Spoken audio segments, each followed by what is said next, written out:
Good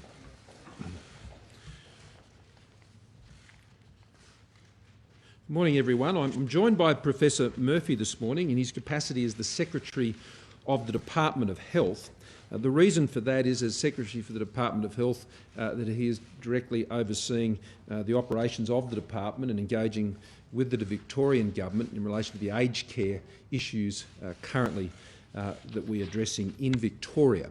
Of course, Professor Kelly would normally join me on broader issues and will continue to do that in our normal updates and briefings, whether it be on National Cabinet or on broader reporting that we do on the pandemic. But given that Professor Murphy is the one directly responsible in his duties as Secretary for the Health Department, that's why he joins me here today. I just want to make that very clear. Everyone's doing a tremendous job amongst our CMO team, as they are in the Department of Health, and as you know, there are many challenges. The situation that we've been facing, particularly in recent days and weeks in Victoria for aged care, has been very distressing. It is very distressing, first and foremost, to the families of those who have loved ones in aged care facilities. The most vulnerable in our community have always been our highest concern when it comes to managing the health issues associated with this pandemic. That has always been true for the elderly, but it has also been true for those who have many other comorbidities, those who are undergoing chemotherapy treatment, those in Indigenous communities in remote areas. We have always been very aware of those who have been most vulnerable in our community. And elderly persons, particularly those in facilities, which these days, as we know, aged care has changed. It's one of the reasons why I called the Royal Commission into aged care. Because the nature of the demands on our aged care services have changed. In many ways, aged care facilities, in many instances, have become a form of pre-palliative care in Australia. Many years ago, that was quite different. But these days, particularly with the in-home aged care options that we are continuing to expand across the country, more Australians are choosing, and it's a good choice to be able to make, to remain at home. But those who are moved into aged care facilities are often moved in at a much more advanced stage. And all of us who have had to make those decisions in relation to loved ones understand that. And so I think that attaches to it a particular sensitivity in the challenges that we're now facing. The challenges of dealing with aged care are not unique to Australia. And indeed, in every country in the world where there is sustained community transmission, it is inevitable that this will find its way into aged care facilities. When it rains, everyone gets wet.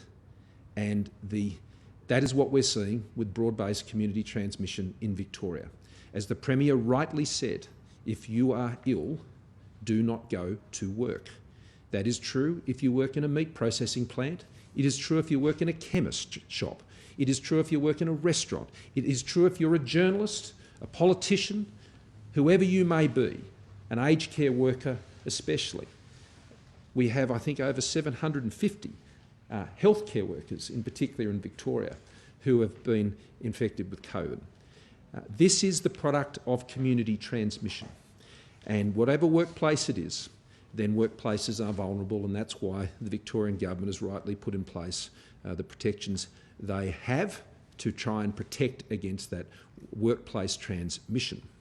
Now, in relation to aged care facilities in Victoria, there are over 430 such facilities in Melbourne. That's a large number of facilities. We have seen some very distressing and concerning situations arise in a handful of those facilities. In facilities such as St Basil's, in facilities such as Epping Gardens, where we've been working very consistently over recent days, in Kirkbrae. There are a range of other facilities where there have been COVID cases, around 13, that we are keeping a very close watch on. And there are facilities outside of that list of 13 who are obviously in areas where there is community outbreak, which we are also watching, but they are in not what you'd call the critical list of facilities where we have a keen level of focus. So it's important to understand, because I can understand if people in Victoria or even elsewhere, as they're seeing unfold the very distressing stories out of St Basil's and the other facilities that have been affected most acutely, that they would have concerns about the facility where their family is. The good news is broadly across the aged care system in Victoria, we have been able together, working together with the Victorian government, able to avoid those quite distressing scenes in the overwhelming majority of those facilities. But we will not be complacent about it, and the establishment of the Victorian Aged Care Response Centre has been a key initiative to ensure that we continue to stay on top and hopefully ahead of any potential threats that may emerge in those facilities. I'll ask Professor Murphy to speak to a number of those distressing cases.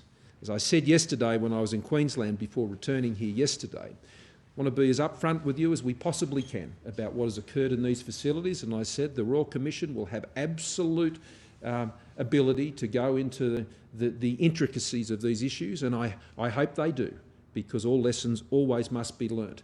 But in the meantime, happy for us to convey as much as we possibly can, because I believe that can provide some assurance to the public that we are aware of the problems that have occurred and, more importantly, are taking actions to deal with those problems and to try and prevent them in the case of any outbreaks that may occur in the future in these facilities.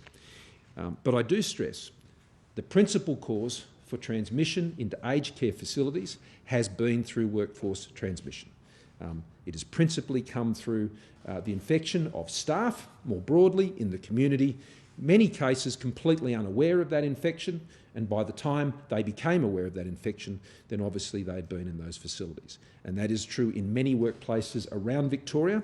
In the case of aged care, then obviously the consequences of that and the implications are far more serious for those to whom they're providing that care.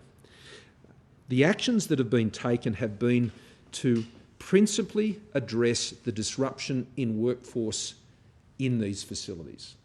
Where cases have been identified in facilities, there had been an immediate isolation of entire workforces in these places. Now, if you take out an entire workforce in a facility, that is going to have obvious impacts for the continuity of care, and very distressing consequences have flown from that. They trouble me deeply. I know they would trouble the Premier equally deeply, our Ministers for Health. We are all very distressed by those events that took place in those few facilities that were affected in this way.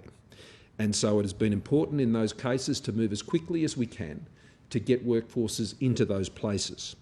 Those workforces have been drawn from broader nursing staff, but also in particular in the Epping Garden Centre. They were supported by the ADF and on one occasion arranged quite late into the evening.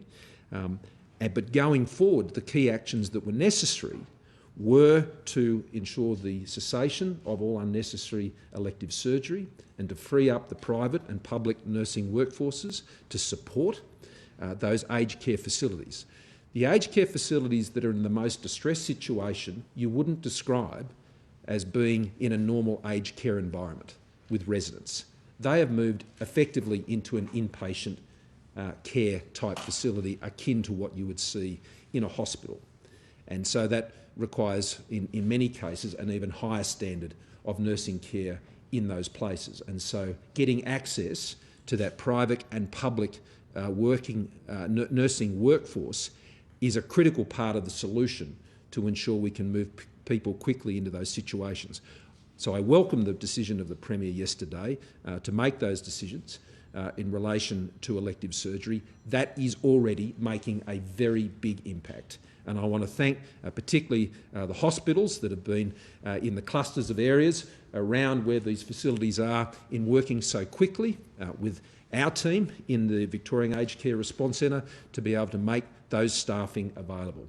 The second area of response was to transfer patients, because they had become patients in most cases, out of aged care facilities into both public and private hospitals. That has been an essential action, both to ensure that those Australians were getting the support and care they needed, but also that the facilities themselves could be brought back to a level of operations where the workforce could support it and those who remain in those facilities could get the standard of care that we would all expect. So I thank the Premier also for his agreement to that step, working together to solve the problem. And that has also had a very significant impact. Last night, Professor Murphy can update you on this, but we had significant further transfers out of Epping Gardens, I understand, but there was also I think Wyndham Lodge as well, where we had some transfers, Brennan, yesterday, and a number of other facilities. That is relieving the pressure on those places, and that is welcome. A third part of the response has been the calling in of AUSMAT teams. The first of those I anticipate to arrive tomorrow. Those teams we hope to get up to 5 within a reasonable period of time.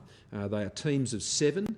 They act as a first responder, if you like, into places that are going through a critical response need, and to stabilise the situation and to provide not just the medical and clinical support, but the leadership, medical leadership that is required in those critical situations.